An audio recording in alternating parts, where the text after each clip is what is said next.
Hey, everybody, welcome back to the Rebase Show. I am your host, Sean P. Martin, and this is the show for Profession with Purpose, where it is our goal to give you everything that you need, the tools, the tips, the stories, the wisdom, the resources to help you create more success and more fulfillment in your career and in your life. And today, we're going to have a very exciting conversation, a very meaningful conversation, and hopefully help a number of people discover what their God-given gift might be or figure out how to do so, and also how to take action. And to help me do that today is our guest, Luke Frazier. Luke Frazier is the founder of Parable Brand Stories. And Parable Brand Stories helps companies and individuals as well to really find that story that sets them apart from other companies and other people. However, Luke and his company have not been around forever. And he himself has had a very interesting and a very storied career.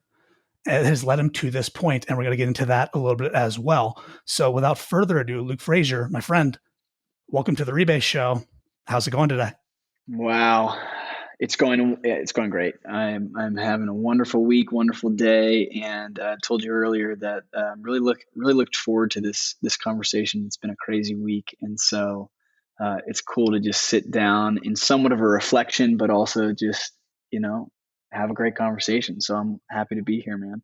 Thanks for having me. Excellent. No, absolutely. It is 100% my pleasure. And it's funny how we met through a Facebook group for unconventional leaders. Shout out to Heather Parody for that. I happened to jump into a Friday meetup or sort of Zoom call at the last minute for this group. 15 minutes left. I got through my workday and I jumped in and I said, please, can I also, join this conversation? And you and I connected immediately, and then found out you're here in Austin, Texas.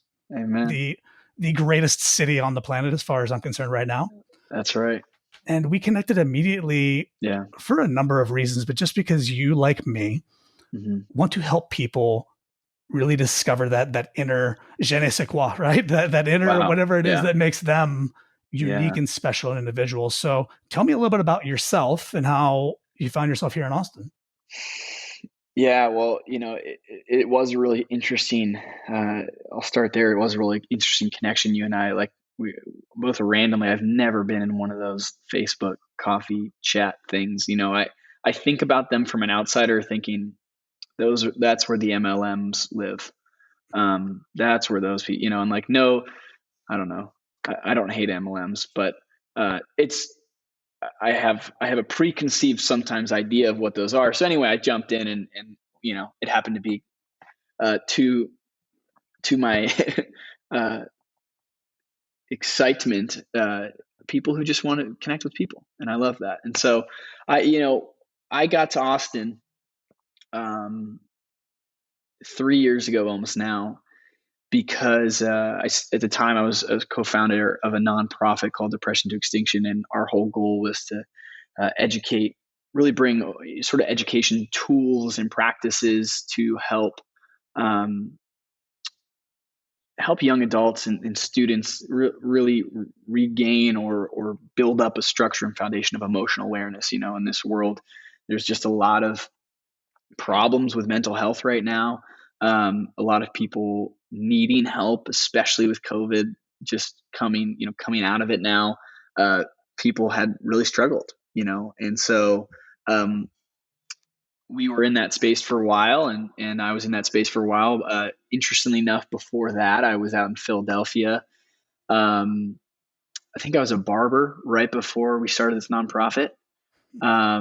While I was doing that, I was always involved in media and marketing, and I got a degree in marketing. I traveled not intentionally traveled all across the country. I moved around with my parents a lot, mostly up and down the East Coast. I did a stint out in Colorado, and I look at all these experiences, and they have really built me into this man today who is just enamored by story.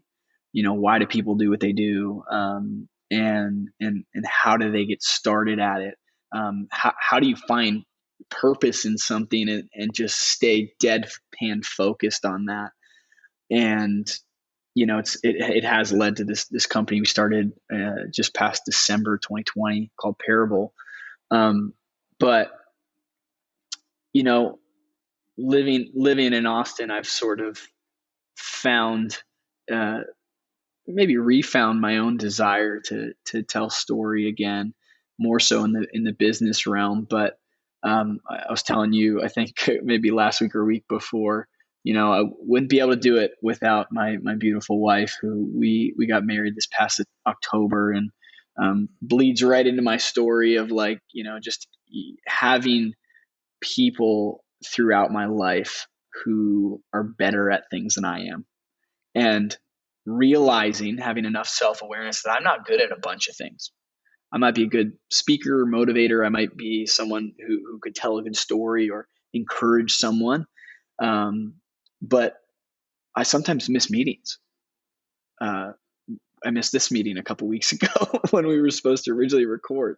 Sometimes I'm not the most detailed person. Sometimes I'm not the strongest person. Sometimes I'm too emotional.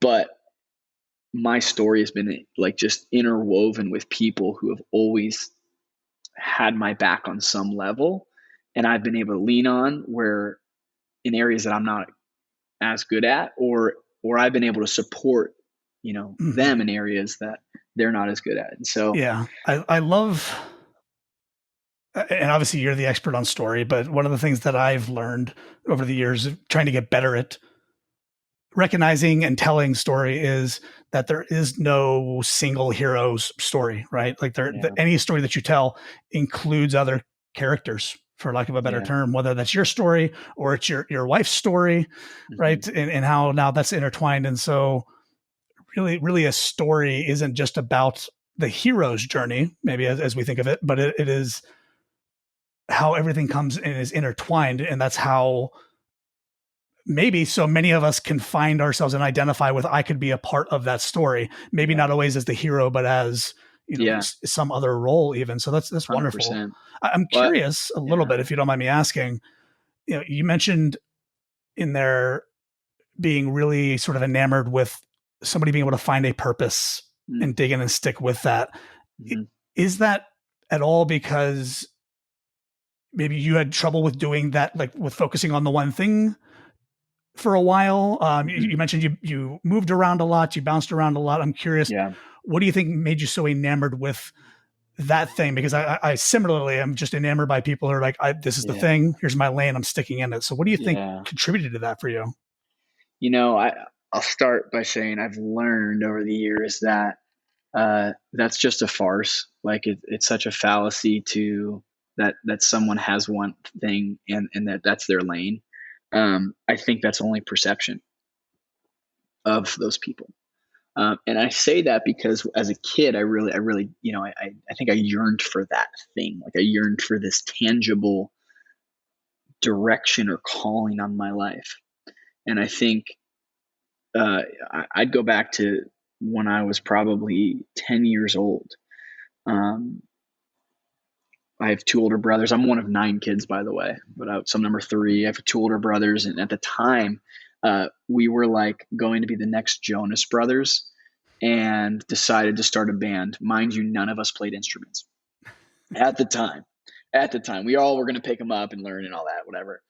Uh, and I distinctly just remember this experience, and it really, I'm going to tell a story because it's a big point in my life of realizing the opposite. And and what I mean by that is, I wrote this song for our band. It was going to be a banger, like next Justin Bieber kind of song, right? And I was a little bit, um, I guess I wasn't as confident about the song myself. So I said, You're about I write 10 years old, you said? 10 years old. I'm like, Okay. believe me, this thing was poetic. I'm telling you, I can't remember a single word, but it had I remember writing, like, the ooze of the song. I literally wrote every single O. Very kind of childish, but it was funny. I write this song. I was like, all right, I'm gonna share it with my brothers at some point. So I hid it in my desk for a little while till I got, like, my confidence up. And I think one day one of my brothers found it and, like, looks at it and was like, "This is the worst thing I've ever seen in my life. Like, you are not going to be the songwriter in this band, and if you are, you better write. Whatever you do write, you better bring it to us first before, like, you share it with anybody." And, like, he had, like, right in front of my face, like, tore this letter up, and it was kind of this moment.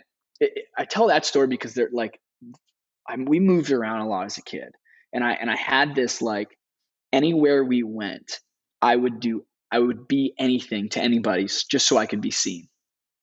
And so it sort of, it drove this, hey, be inauthentic, so that you could fit in, so that you could be seen, so you could be known, so you could be loved.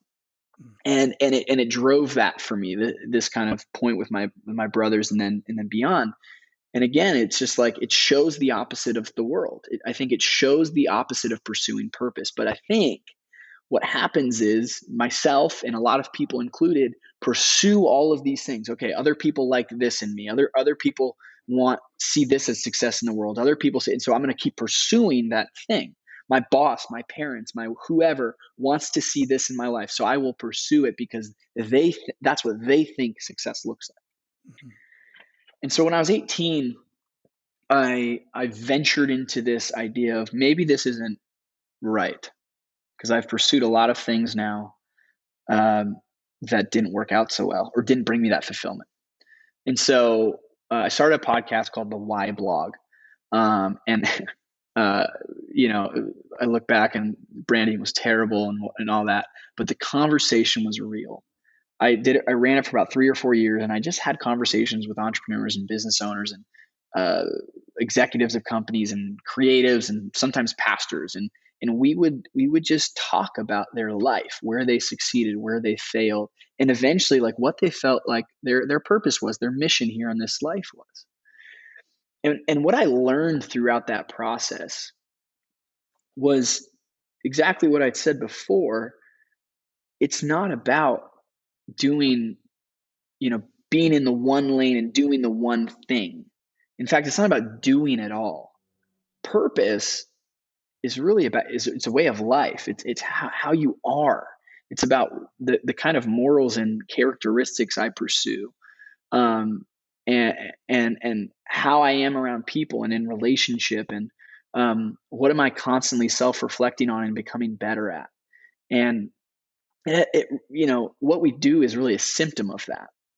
And so I think a lot of times we're pursuing the symptoms as if they were purpose, when in reality we need to pursue that God-given gift and let that thing shine in the world, because that's going to, help more people, provide more fulfillment, and really lead and direct us in our life more so than something that is tangible, if that makes sense. It does. It does. It makes a good amount of sense. It also puts me not on edge, but puts on display a lot of flaws for myself that I know that are things or misconceptions that I've had in the past, and am always striving to get better at, as far as that whole we're human beings, not human doings, sort of mindset. And it is very, very easy, I would say, nowadays to get caught up in staying busy. Yeah. Right. With the illusion that makes us productive, which makes us, somehow more worthy or more worthwhile to somebody else. Right. Yeah. But it really is, as you said, it's that harder work a lot of times of determining, like, what do you stand for, and what will you be for, not what you will do necessarily. Now, obviously, that's not a comprehensive answer, and I do believe that, at least for me, people's actions speak much louder than words or intentions in many, many cases. Sure. But if you can reflect back on the actions that you had that, you feel are representative of your principles, of your values, of those things, and you can start to sort of draw that, find those patterns, I guess. Yeah. Right. And what that is, then that helps you to see sort of what you were saying, that you don't have to live for what other people expect of you or what they think you should do. It's more so, how do you want to show up? A little bit of a story I'll share. I remember I was going through some process, some sort of personal development improvement process. And one of the questions was around, like, what is your superpower, right? What's your unique superpower, right? And this, I think, goes along with sort of the topic of our conversation today. Yeah. And I have always been self-deprecating / humble to a point of almost being to a fault. And I remember asking a close, trusted friend of mine, called her on the phone, and I asked, what do you think my unique superpower is? And I'm thinking it's my technical acumen or my ability to, lead people into, uncharted territory, or, my ability to bridge the gap between business and technical things, like all of these things that are capacities or capabilities that, I've been building over, many, many decades. And she said, and this is not at all boastful in any way, shape, or form, it actually caught me off guard when she said it. She said, you have the biggest heart of anybody that I know. Yeah. And you care about people more and more deeply than anybody I know. And sometimes that leads you to having high expectations or being disappointed or this or that, but you care so deeply. And that's not a thing that I wake up every day and go, all right, it's time to go out there and care a shitload about people. Right. But it is how I sort of was raised, or I exist. And it sounds to me like you're saying something very similar. I think there's peace in that. What we're not saying don't go do the things and start a business or pursue pursue things like that's. I'm just saying, pursue the heart that you've been given, and pursue those gifts. But you're right. Pursuing it doesn't mean I wake up every single day and like I think I'm going to go champion the light out of people. I'm going to go be the most caring person ever. And like, sometimes I'm in traffic and I get annoyed because some dude cuts me off. Like it happens and I'm working on that. But, it's just like, I think the funniest part about it is like, almost like purpose isn't a thing we pursue. It's just who we are. Mm-hmm. And I think like there is I don't know, there's such a weird dichotomy of it, and I probably will just chop it up, but like you don't pursue it, and you just be like, you'll have purpose. But if you pursue it, you could still find it, but you'll just find a bunch of other crap too. Like it's such a funny balance, and you could get into all sorts of things around that. But what I would argue to say that like you said, I don't mean to boast, but like I have a really big heart. I care for people. I think if you were to just say, I have a really big heart, I care for people deeply, and own it, that's such a different mentality than saying, I don't, I'm not really that good at hockey, but like, I played in the NHL. No, the people who play in the NHL, they say I'm really good at hockey. That's why I'm here. Yeah. So I think it's more of like, not pursuing purpose, but just owning purpose and saying, you know what? Yeah, I do have a big heart. Yeah, I do champion people. And you know what? I will bulldoze anything to get that done.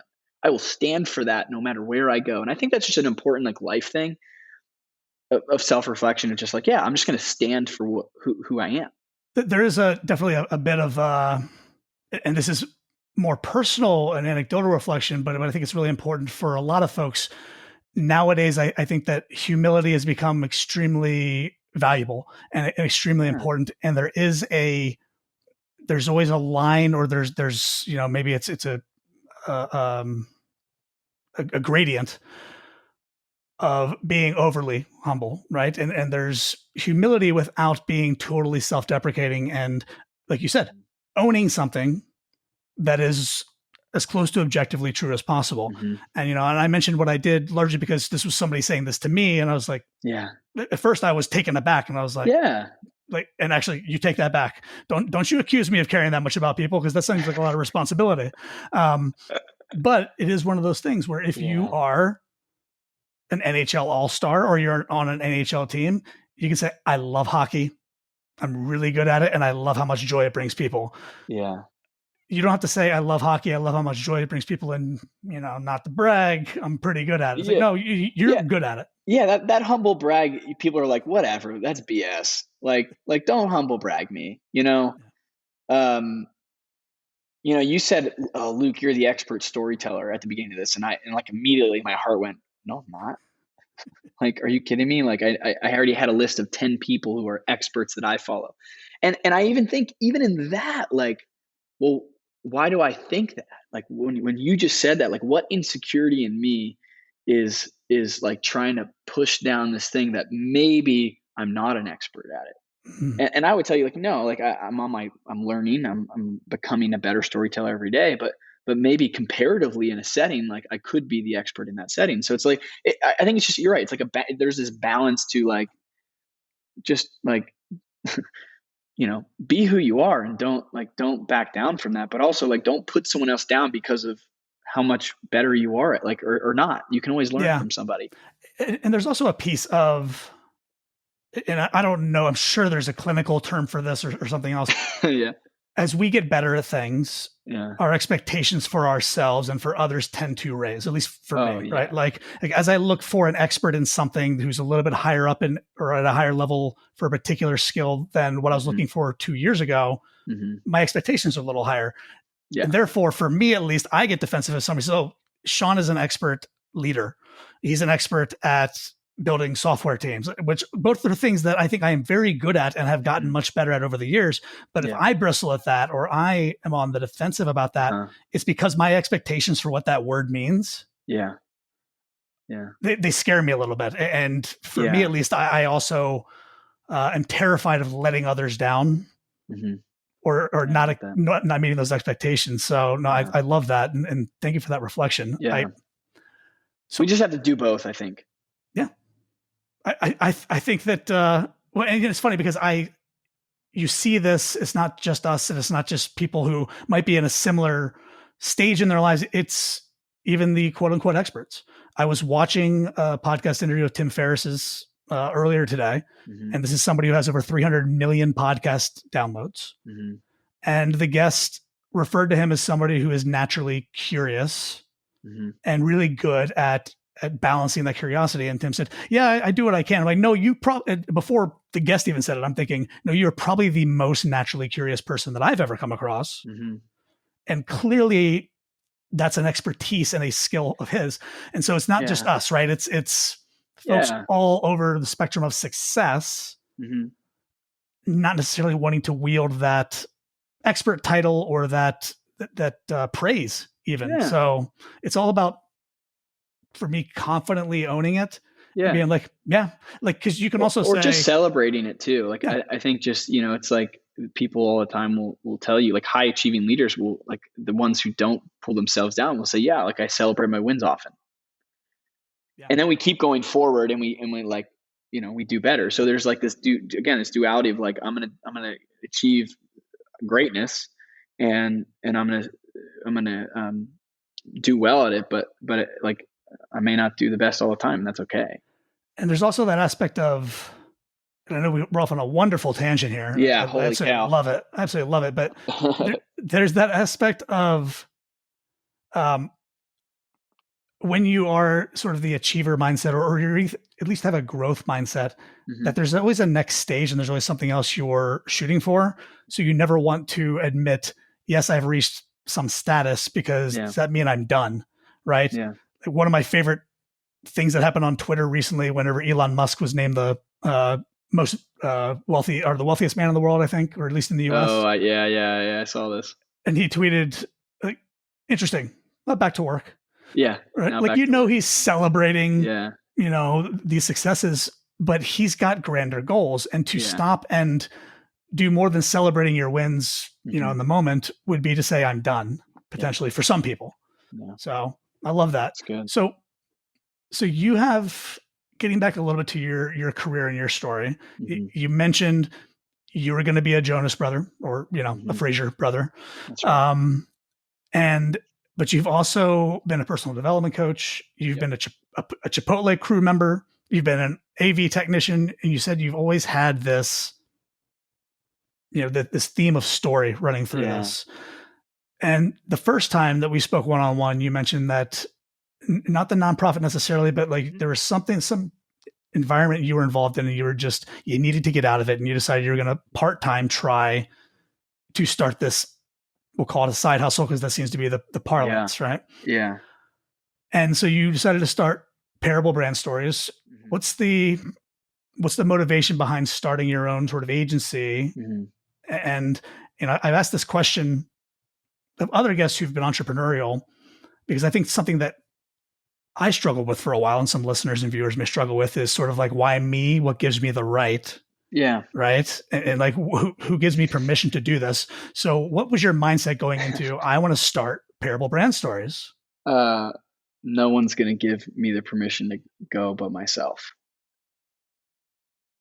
And um, probably about a year or two prior, I remember, I think I'd like designed a logo or something, or helped my brother. My brother runs an automotive shop in Philly, and I like did his logo or something, and was in this construction project management job due to COVID, or due to COVID. So I like, got this job and I was like, all right, well, this is what I'm doing for money because I'm about to get married. Like I need money, and yeah, I wasn't loving the environment. But my brother was like, well, dude, like, why don't you just like start some sort of marketing company? Like you have all the tools and assets, like you've done it. And I was just like, oh, like maybe I could, like, and I just kind of dragged my feet. But like even before he had said that, like there was always something to me that like felt like, yeah, we could like I could start some sort of marketing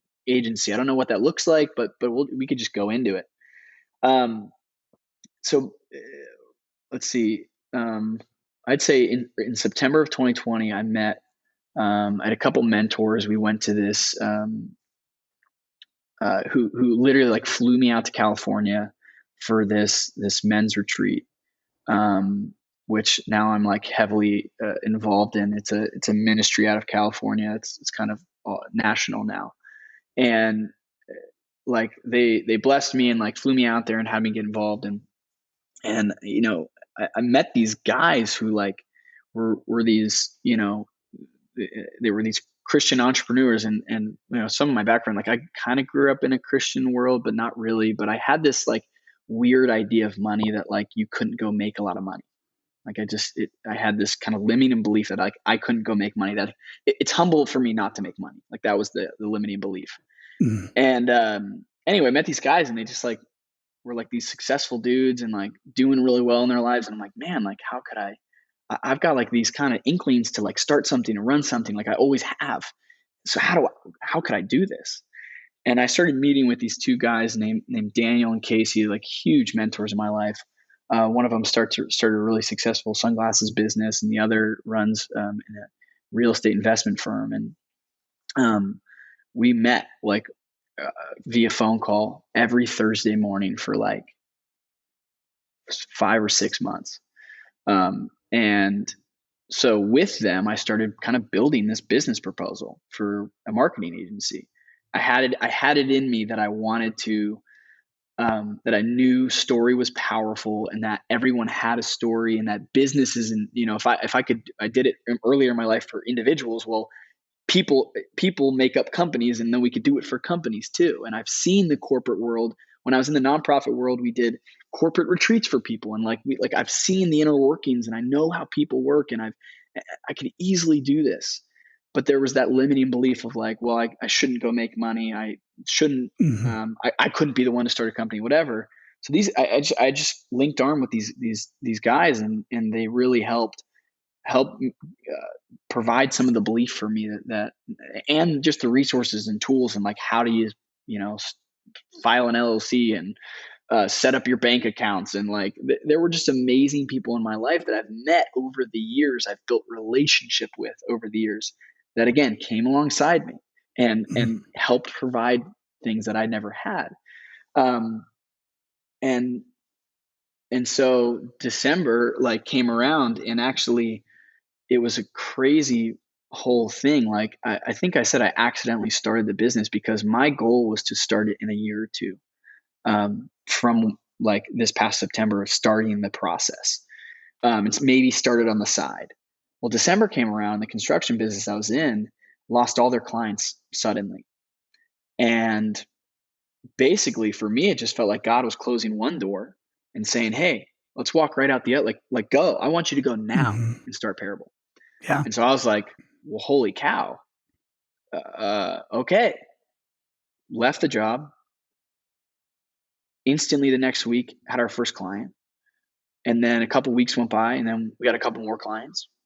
And then my wife said, well, this is cool, but like, we got to set a date, like 60 days or something, and then you have to go get a job. And so I actually like went back and updated my resume and like made sure like I had everything set just in case. Mm. And To be clear and to be fair to your wife, that was sort of we have to get to this point, or you need to go back and get a job, sort of thing. Like, what was Yeah, the? yeah, and it wasn't like she wasn't like this is stupid. Why are you starting the business? She was very encouraged, like, hey, I want you to pursue this thing, and she's more practical. She's thinking, okay, well, we also like she has her job, but like we need two incomes right now to keep Mm, things going. And I said, all right, that's fine. This puts the pressure on. Literally had that conversation with her, got on the phone. We had like another few $1,000s lined up right away, and it was just this like I think for us and our marriage honestly has like just been this huge blessing of a business that finally when I feel like I am really called to help champion like the god-given gift out of people and champion the light or whatever you're really good at out of people. And to me, I want to do that with people anywhere I go, but I've just found that people in business really need this.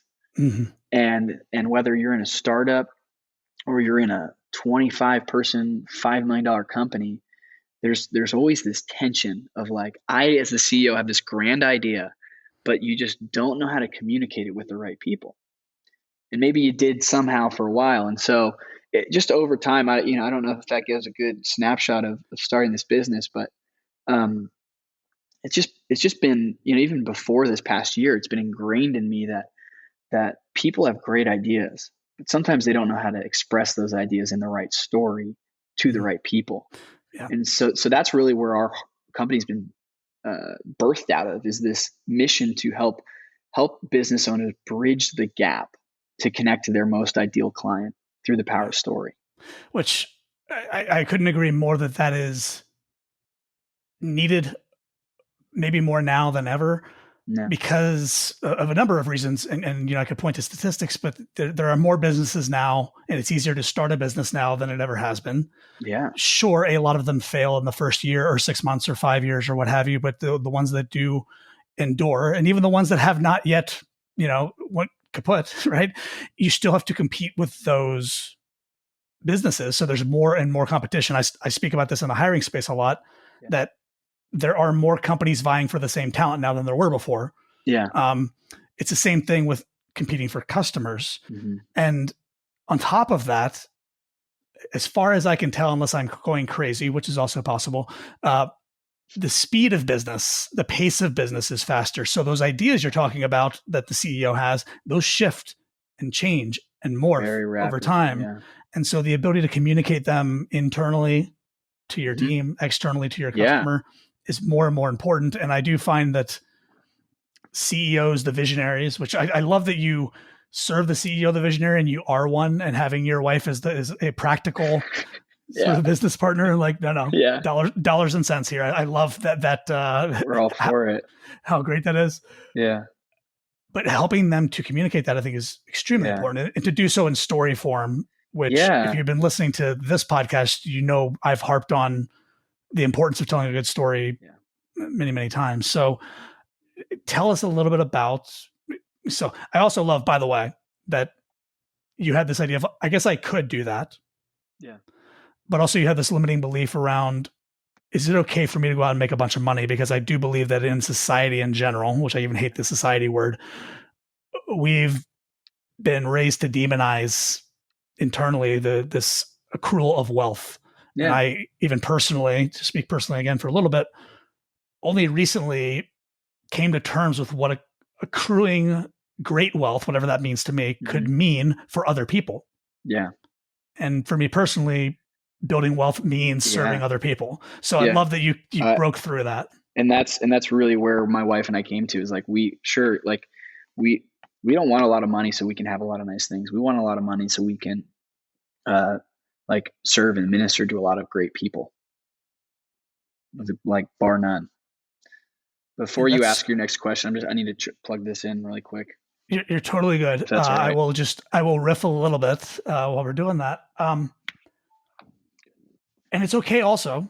I'll just throw this out there, and this is not Dave Ramsey's podcast, but it is also okay to accrue a lot of wealth because you want to own nice things or because you want to go to nice places. You don't need anybody's permission Yeah. to generate income, to secure your future, to build wealth. And you could do it for selfish reasons, for selfless reasons. It doesn't matter.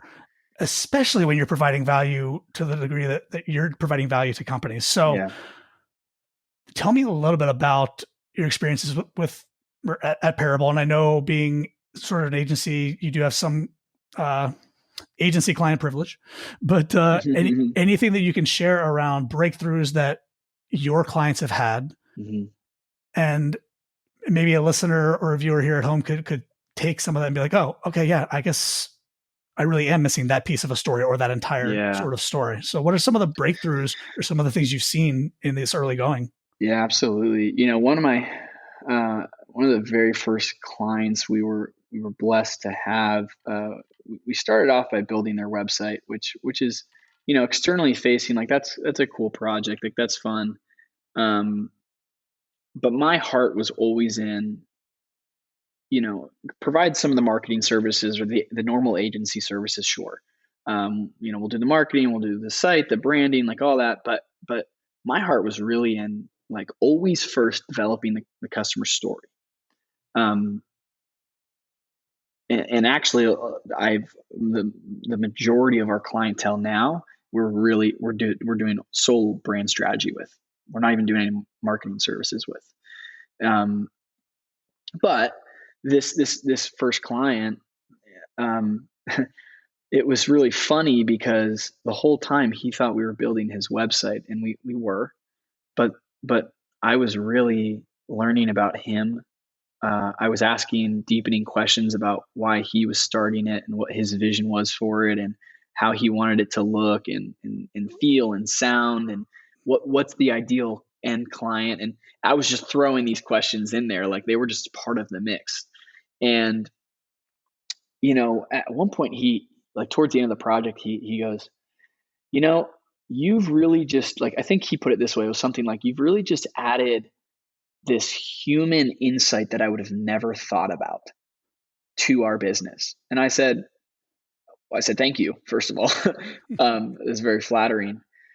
But it just got me thinking, like, too, how many business owners are starting a company just because they see the need for it in the market, or they feel like there's a need for it in the market, or they want to make money and they're not bad at it. Maybe they have money backing them and they can invest, whatever it is, but they miss that bridging the gap to their ideal customer piece. And it's really like why we exist. The biggest reason I think people miss the mark is because they don't think about story. They don't think about their product from their customer's point of view.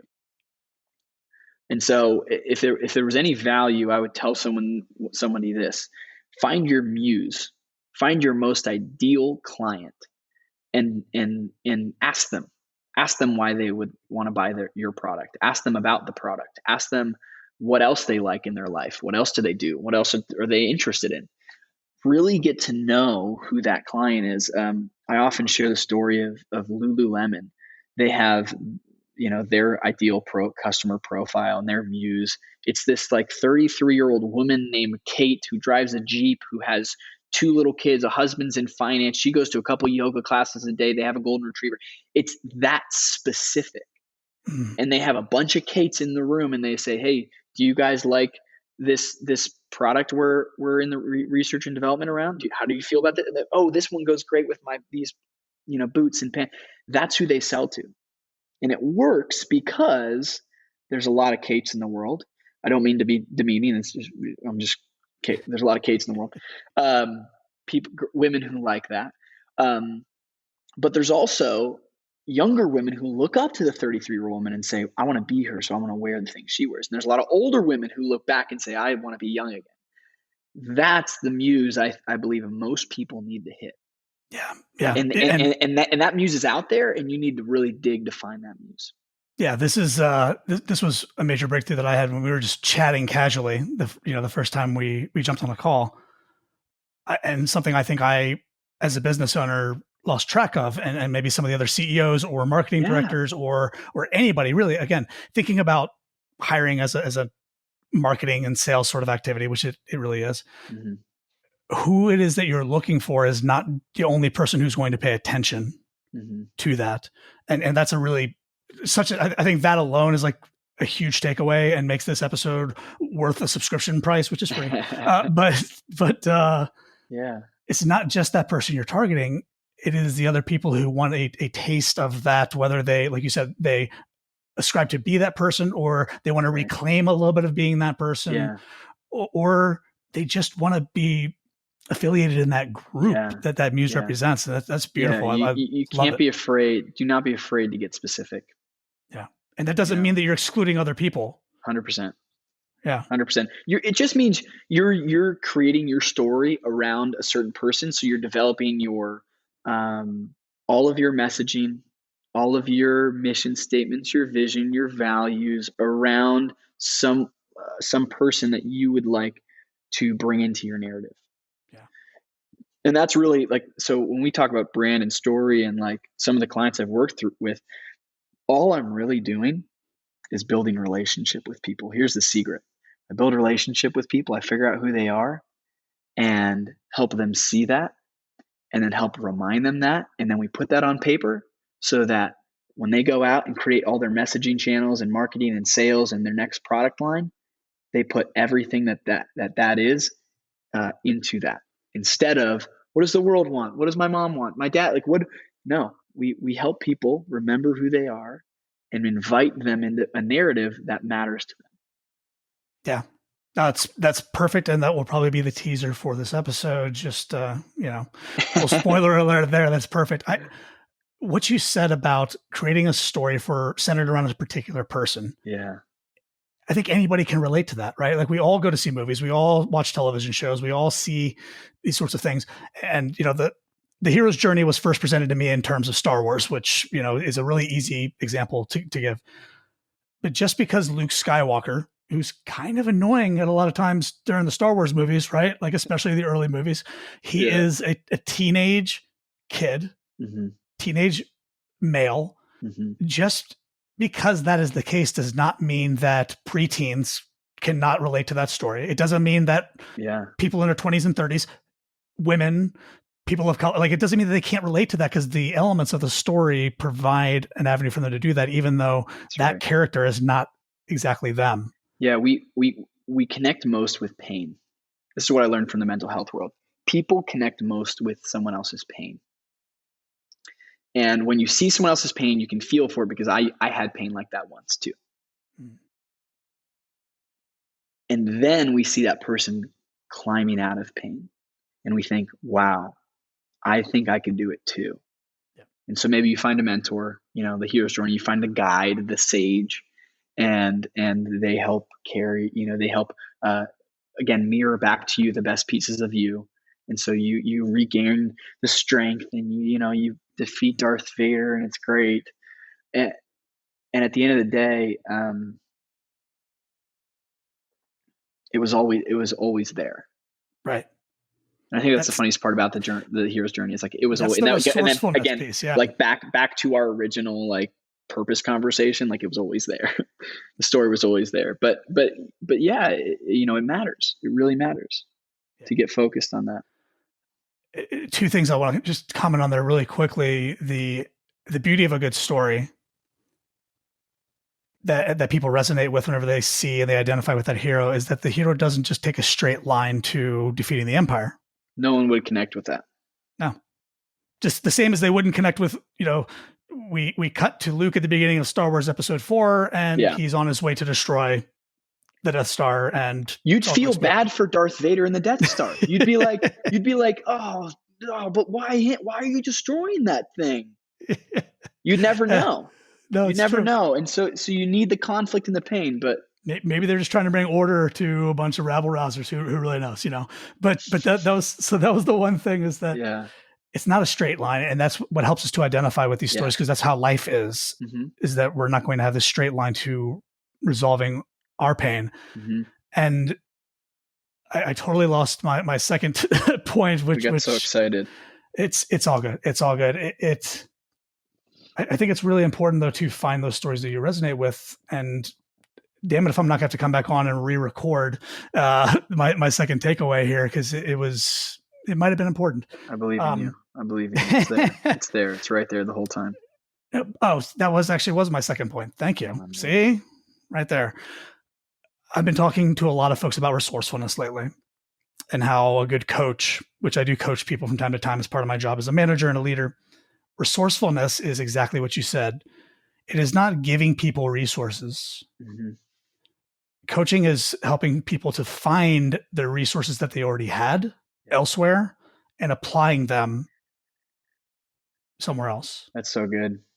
You know, And when we started this, I love that you share that, because when we started this, I think even before we started this podcast, you had said something, and almost right away, what popped into my mind was the word, or just the key, the core of relationships. And I think I talked a little bit about it earlier, but I would just say relationships matter.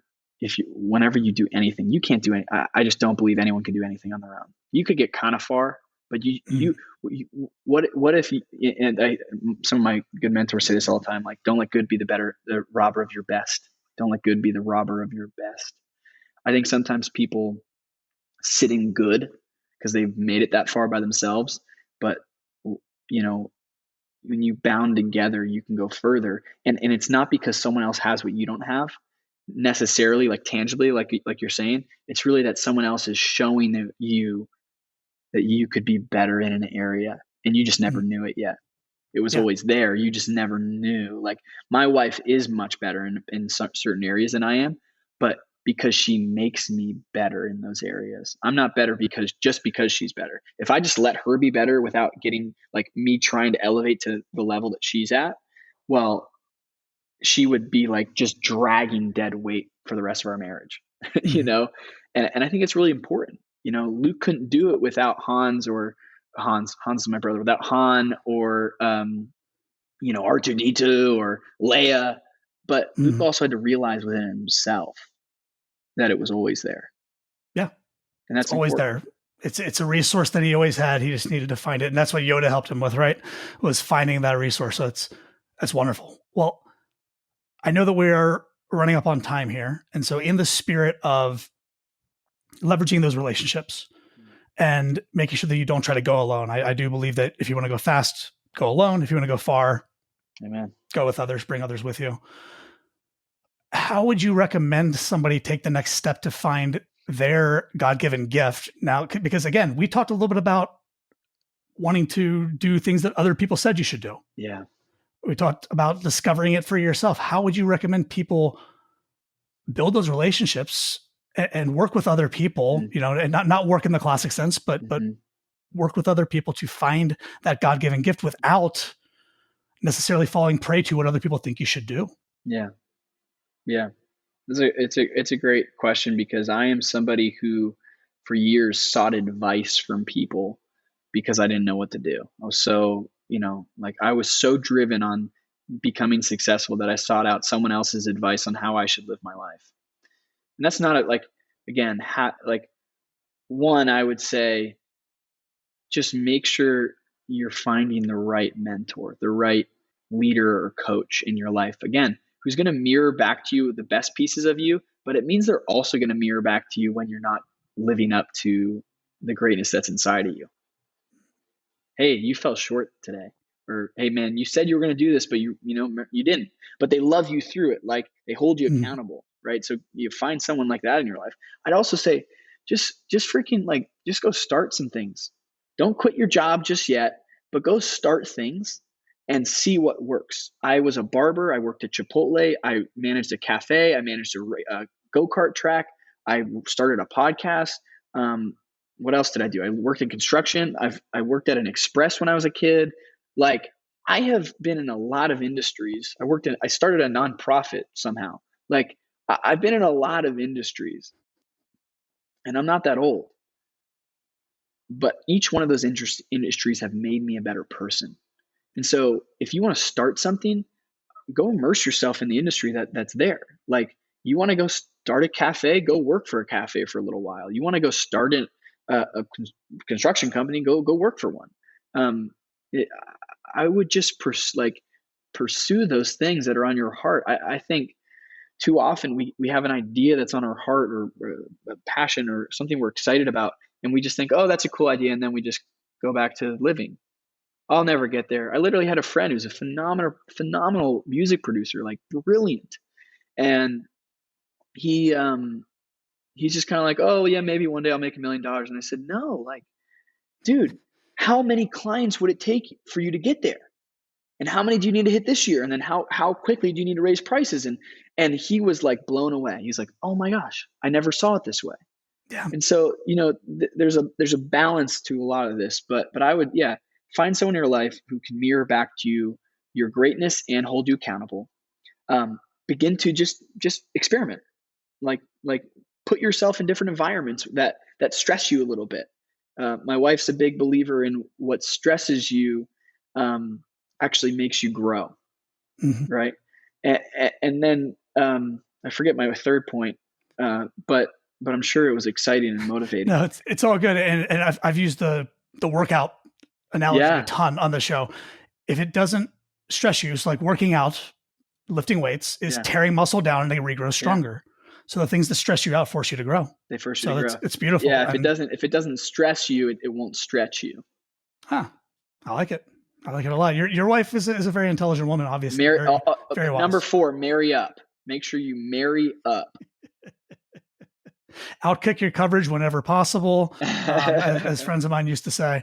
Wonderful. Well, I also, as we're wrapping up here, would be remiss. What types of businesses is Parable Brand Stories interested in working with, and what type of business owners or business leaders? Yeah. And then how can they find you? Yeah, thank you. Right now, we're really working with small businesses, and so in the startup realm, businesses that are right around 20 to 30 employees, we find a breaking point in story at that time in growth. There's a stretching point that the story kind of gets outside of ourselves, and so. By breaking point, you mean they have a hard time communicating it? Is that? Yeah, scaling and communicating, the story and vision of a company, and then the multiple, you start to scale communication channels, and that gets a little dicey. And so we found, Gotcha. And then honestly, industry wise, like we're really, our goal is to work with impact driven companies.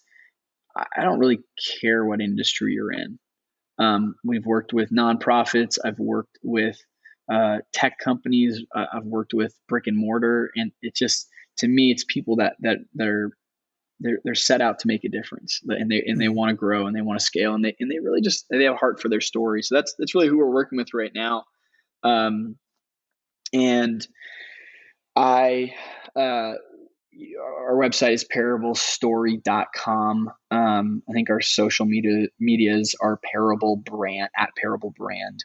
And so you can connect with us there and learn more, reach out, share your story. We're just launching a podcast called The Story of Business, talking to entrepreneurs Awesome. in this same vein. And so a lot of places to connect. And, I would say one last thing is just that for people just to remember that their story matters, individually. And so never lose sight of that when you're in the business world. Love that. And in life in general, right? Your story matters, even if you're telling it to an audience of one or two, absolutely love it. Yeah.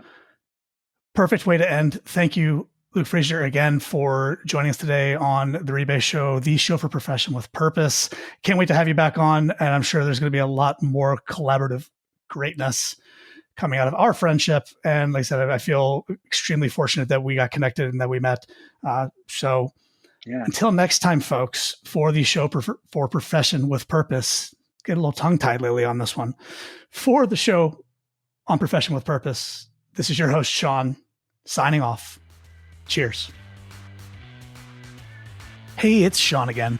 I know you thought that was the end of the episode, but just when you thought you were out, we pulled you back in. Just for a minute, though, with a few final reminders as we wrap up our time today. First, if you haven't already subscribed, what are you waiting for? By subscribing to the show, you'll get access to every amazing conversation and solo episode in the archives. Everything from the future of work, to going into the business of you, to dealing with stress when you're feeling overwhelmed, and you'll automatically get every new episode right when it gets released. And I don't need to tell you how to do this because you're a podcast listener and you're listening to this show, so you're obviously awesome. Now, if you are enjoying the show, then all I want for Christmas is your 5-star rating and review. And I've made it even easier for you to do so. Just tap the link in the show notes or go to ratethispodcast.com/rebase. Now, every new rating and review makes me feel like the popular girl in school. But more importantly, the podcasts with great reviews are the ones that get featured on podcast platforms. So more people will discover the show and we can continue to grow this movement of profession with purpose. And last but not least, if you enjoyed this episode, and if you're not driving right now or flying a helicopter or performing life or death surgery, then please screenshot the episode and tag me on Instagram at RebaseHQ. Doing just one of these things will absolutely make my day. If you do all three, well, let's just say I'll owe you a huge hug and a high five the next time I see you. I sincerely appreciate each and every one of you who's tuning into the show every week and who's joined the Profession with Purpose movement. Thank you so much for listening, and I'll see you next time.